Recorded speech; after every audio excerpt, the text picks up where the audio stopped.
প্রিয় বন্ধুরা, আজ আমরা আপনাদেরকে একজন আল্লাহওয়ালা বুজুর্গ ব্যক্তি এবং ভয়ঙ্কর সাপের ঘটনা শোনাতে চলেছি।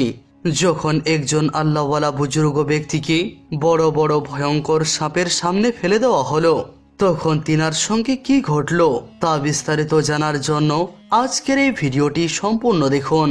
আর ইসলামিক কাহিনী ইউটিউব চ্যানেলটি সাবস্ক্রাইব করে অল নোটিফিকেশনস ক্লিক করুন। তো চলুন শুরু করা যাক আজকের কাহিনী। বন্ধুরা, কোন একটি জায়গায় একটি গ্রাম ছিল। সেই গ্রামের লোকজনেরা মূর্তি পূজা করত। সেখানে একটি অনেক বড় মূর্তি ছিল, যাকে তারা নিজের খোদা বলে মনে করত। একদা আল্লাহ তাআলার হুকুমে একজন আল্লাহর ওলি সেই গ্রামে প্রবেশ করলেন। তিনার জন্য এটি একটি অনেক কঠিন পরীক্ষা ছিল, কেননা তারা খুব শীঘ্রই তিনাকে গ্রহণ করবে না। তারা ছিল অনেক নাফরমান এবং অনেক জেদি লোকজন। আল্লাহর ওলি যখন সেই গ্রামে আসলেন, তো তিনি একটি অবাক করার মতো দৃশ্য দেখতে পেলেন। তারা একটি অনেক বড় মূর্তির সামনে বসে কি যেন মন্ত্র পাঠ করছিল, আর তারা সেখানে প্রার্থনা করছিল। তারা যেই ভাষায় প্রার্থনা করছিল, বুজুর্গের সেই ভাষাটি জানা ছিল না, কিন্তু আল্লাহ তাআলার হুকুমে তিনি তাদের ভাষা বুঝতে শুরু করলেন। বুজুর্গ ব্যক্তিটি তাদের কাছে আসলেন এবং তাদের মধ্যে একটি লোককে ডেকে জিজ্ঞাসা করলেন।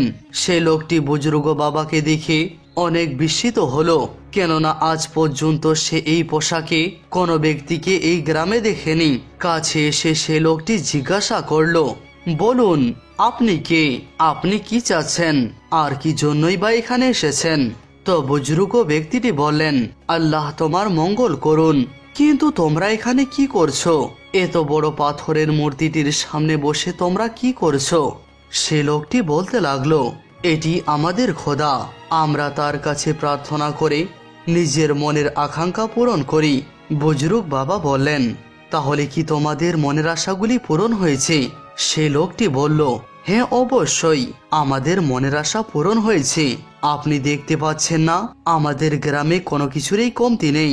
কত নেয়ামতেই না আমাদের গ্রামে রয়েছে। এই নেয়ামতগুলি হয়তো আর আপনি অন্য কোনো গ্রামে খুঁজে পাবেন না। বুজুর্গ বাবা বললেন, এর অর্থ হলো এটি যে তোমরা এখনো তোমরা জানো না যে তোমাদেরকে নেয়ামত দানকারী এই পাথর না, বরং অন্য কেউ, যাকে তোমরা দেখতে পাও না, অর্থাৎ আমাদের এই চোখগুলি তাকে দেখতে পায় না। সে বলল, এটি আবার কি করে সম্ভব, আর তুমি এগুলি কি বা বলছো?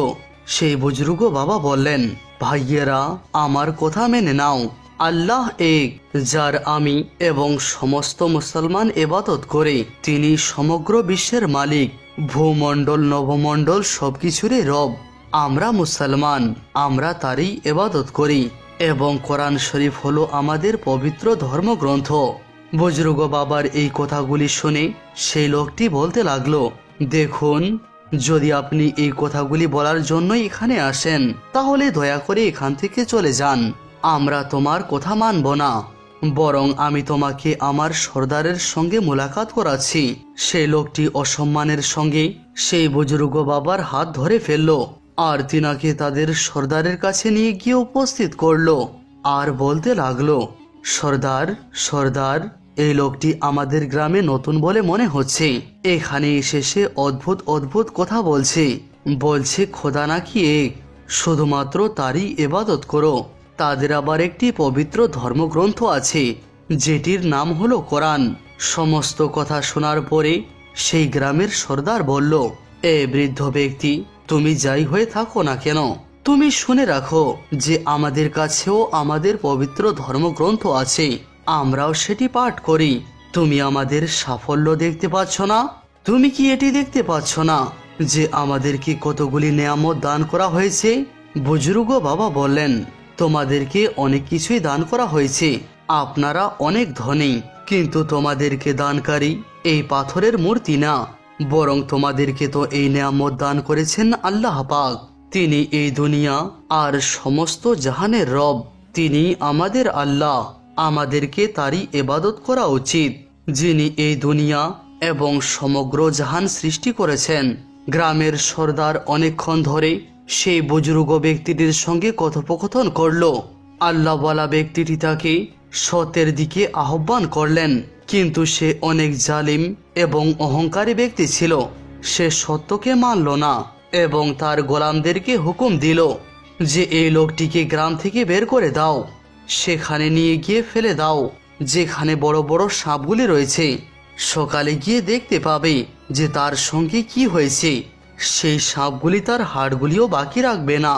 সে আমাকে যা কিছুই বলেছে তা আমার সহ্য হচ্ছে না। বুজুর্গ বাবা বললেন, দেখো, আল্লাহ তাআলা আমাকে এই উদ্দেশ্যেই পাঠিয়েছেন। কোনো না কোনো হিকমত অবশ্যই রয়েছে। আমার মনে হচ্ছে তোমরা অনেক অহংকার করছো। এই ধন সম্পত্তি কিছুই না, একদিন সবকিছুই ধ্বংস হয়ে যাবে। এখন সেই সর্দার চিৎকার করে করে বলতে লাগলো, কোথায় আছে আমার গোলামেরা? আসো, একে উঠাও এবং এখান থেকে নিয়ে যাও। তাকে সেখানে নিয়ে গিয়ে ফেলে দাও যেখানে বিশ্বের সব থেকে ভয়ঙ্কর সাপগুলি রয়েছে। একে এখান থেকে তুলে নিয়ে গিয়ে সেখানে ফেলে দাও। সর্দারের হুকুম পাওয়া মাত্রই দীর্ঘদেহী 4 জন গোলাম এসে উপস্থিত হলো। তারা এতটাই শক্তিশালী ছিল যে তাদের সামনে সাধারণ মানুষগুলি ছোট বাচ্চা বলে মনে হচ্ছিল। সেই 4 জন বুজুর্গ বাবাকে তুলে নিল আর অনেক বেয়াদবির সঙ্গে গ্রাম থেকে বাইরে নিয়ে যেতে শুরু করলো। গ্রামে উপস্থিত সমস্ত লোকজন জোরে জোরে হাসাহাসি করছিল এবং তিনাকে উপহাস করছিল। সেই 4 জন ব্যক্তি বুজুর্গ বাবাকে তুলে একটি নির্জন এলাকায় নিয়ে গেল।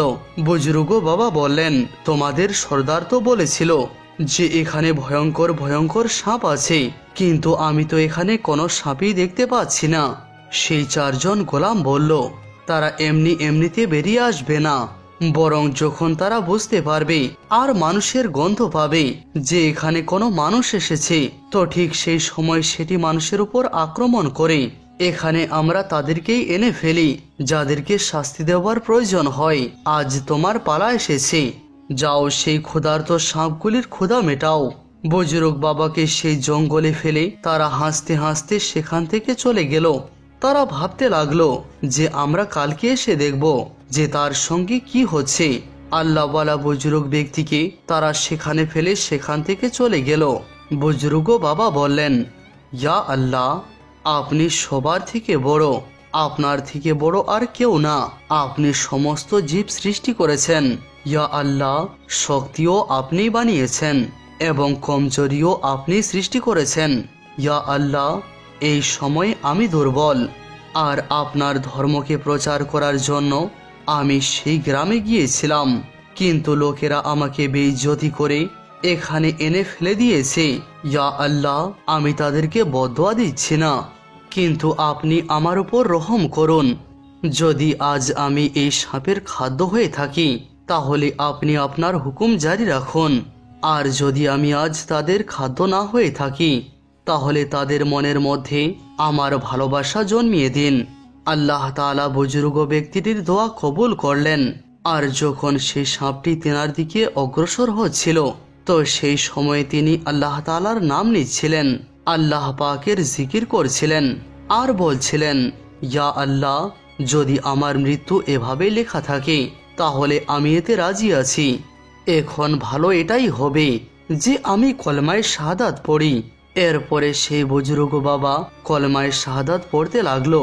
কলমায়ে তৈয়ব পড়ছিল। হঠাৎ করে সেই সাপগুলির মধ্যে একটি অনেক বড় সাপ তিনার সামনে এসে উপস্থিত হলো। সেই সাপটির মুখে একটি ফুল ছিল। সেই ফুলটি অনেক সুগন্ধি ফুল ছিল। কাছে আসার পরে সে সেই ফুলটি সেই বুজুর্গ ব্যক্তিটির পায়ে রেখে দিল আর বলল, আমি আপনাকে আবার কি করে খাবো, অথবা আমার সঙ্গী সাথীরাই বা আপনাকে কি খাবে? আপনি তো আল্লাহ তাআলার একজন নেক বান্দা। আমরা তো আপনার খেদমত করার জন্য এসেছি, আমরা আপনাকে খেতে আসিনি। সেই আল্লাহওয়ালা ব্যক্তিটি পূর্বে থেকেই ভয় পাচ্ছিলেন, কিন্তু তবুও আল্লাহ তাআলার হুকুমের উপর রাজি ছিলেন। যখন সাপটি এমন কথা বলল তো তিনি ভালোভাবে বসে পড়লেন আর সেই সাপকে জিজ্ঞাসা করলেন, আচ্ছা, আমাকে একটি কথা বলো যে আমার উপর তোমরা রহম করছো কেন? তো সেই সাপটি বলল, কেননা আল্লাহ তাআলা আমাদের মনের মধ্যে আপনার জন্য ভালোবাসার জন্মিয়ে দিয়েছেন, আর আপনি কোনো সাধারণ মানুষ না, বরং আপনি তো হলেন আল্লাহর ওলি। তারপরে সেটি বলল, আপনি যতক্ষণ ধরে এখানে থাকতে চান আপনি এখানে থাকতে পারেন, আমরা আপনাকে কোনো কিছুই বলবো না, আপনাকে কেউ কোনো ধরনের ক্ষতি করতে পারবে না।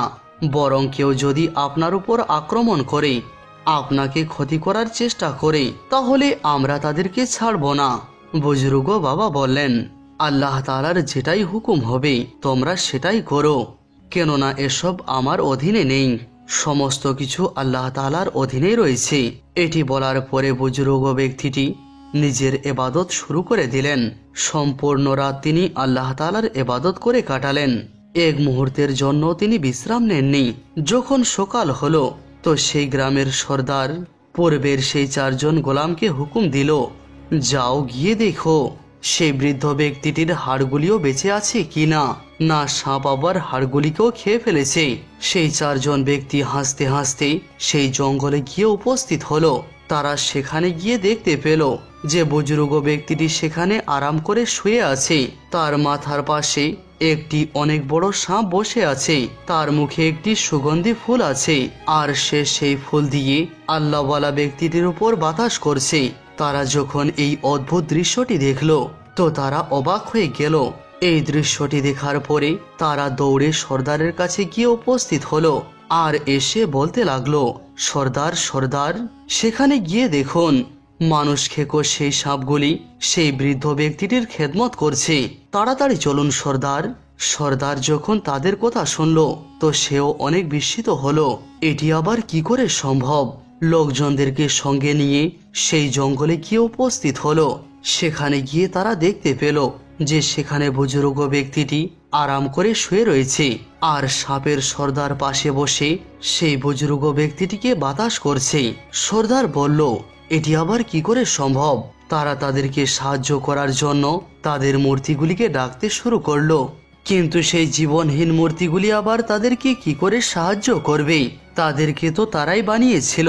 সেই সর্দার রেগে গিয়ে কাঁপতে শুরু করলো। এখনো সে পরিবর্তন হলো না, এখনো সে বুঝতে পারলো না। সমস্ত কিছু নিজের চোখ দিয়েই দেখছিল যে কিভাবে একজন আল্লাহর অলিকে একটি বিষাক্ত সাপ পাহারা দিচ্ছে, কিন্তু তবুও সে পরিবর্তন হতে চাইল না। সে তার বড় বড় শক্তিশালী গোলামদেরকে হুকুম দিল, যাও এই সাপগুলিকে কেটে ফেলে দাও, এগুলি তো আমাদের পোষা সাপ, আমাদের খাবার খায়, আজ আবার আমাদেরই কথা শুনছে না, এরাই আমাদের দুশমন, যাও সবাইকে কেটে ফেলে দাও। সেই গোলামেরা যখনই সেই সাপগুলিকে মারার জন্য কাছে গেল তো সেই সাপগুলি গোলামদের উপর আক্রমণ করলো এবং মুহূর্তের মধ্যেই সেই বড় বড় শক্তিশালী গোলামদেরকে গিলে ফেললো। শুধু এটাই না, সেই সাপগুলি সেখান থেকে বেরিয়ে গ্রামের দিকে অগ্রসর হতে শুরু করলো। সর্দার এটি দেখে দৌড়ে গ্রামের ভিতরে প্রবেশ করলো আর সেই পাথরের মূর্তিটির পিছনে গিয়ে লুকালো যে এখন এটি আমাকে রক্ষা করতে পারবে, কিন্তু সেই মূর্তিটি আবার তাকে কি করে রক্ষা করবে। সাপের সর্দার আসলো এবং পাথরের মূর্তিটির সঙ্গে সঙ্গে সেই লোকটিকেও গিলে ফেললো। তো বন্ধুরা, এই অবস্থা হলো সেই লোকেদের সঙ্গে যারা আল্লাহওয়ালা বুজুর্গ ব্যক্তিটির সঙ্গে অত্যাচার করার চেষ্টা করেছিল। কতই না ভালো হতো যদি তারা আল্লাহওয়ালা বুজুর্গ ব্যক্তিটির কথা মেনে নিত, শিরিক মূর্তি পূজা থেকে তওবা করত, আল্লাহর একত্ববাদকে বিশ্বাস করে নিত আর নিজেকে সাপের খাদ্য হতে এবং জাহান্নামের আগুন থেকে রক্ষা করত। কিন্তু তাদের অহংকার, তাদের গৌরব তাদেরকে সম্পূর্ণরূপে ধ্বংস করে ফেলল। তাদের এহকাল এবং পরকাল উভয়ই ধ্বংস হয়ে গেল। অবশেষে আল্লাহ তাআলার কাছে দোয়া করি, আল্লাহ পাক যেন আমাদেরকে কবরের আযাব এবং মৃত্যু যন্ত্রণা থেকে সুরক্ষিত রাখেন। আমিন সুম আমিন।